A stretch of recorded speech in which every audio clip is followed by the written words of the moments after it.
welcome back. I'm Christina Steeren with Bullseye Investments, where we help busy professionals invest in their future when time is scarce. Congratulations, you're officially halfway through completing your blueprint.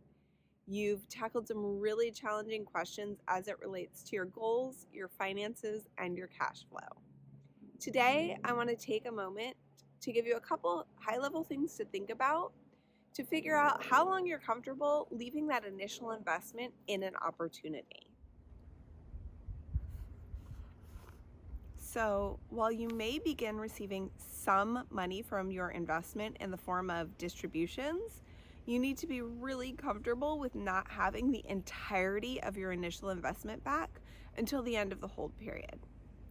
Now, the hold period is how long you're holding onto the property, and usually one of two events is going to cause a change in the status or a change in the hold.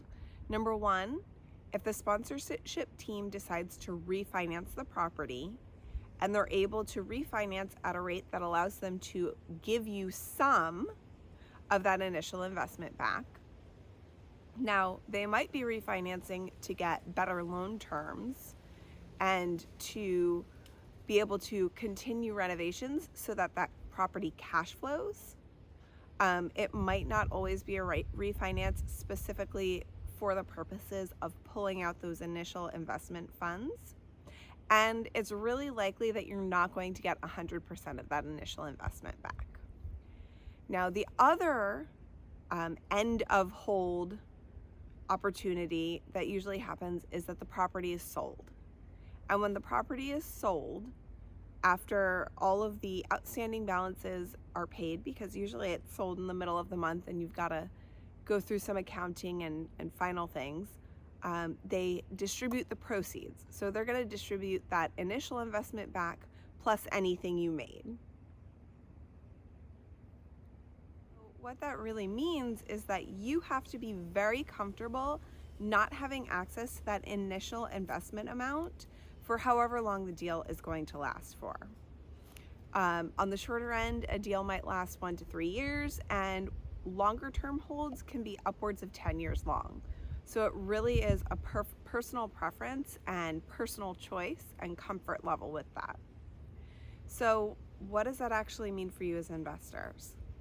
Well, if you're retiring in 6 years and you want to travel the world or the United States in your RV, you're not going to want a long-term hold that is 10 or 12 years long, because you might not have access to that initial investment amount, especially if you're using or planning on using the proceeds from that investment to help pay for that RV.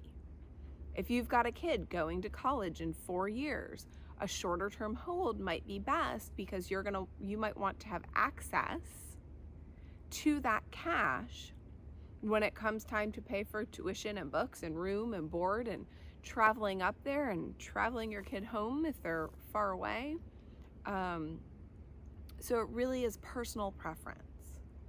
That being said, this might just be a purely investment vehicle. You are saving it for somewhere down the road, or you might have multiple time links that really appeal to you, which is awesome.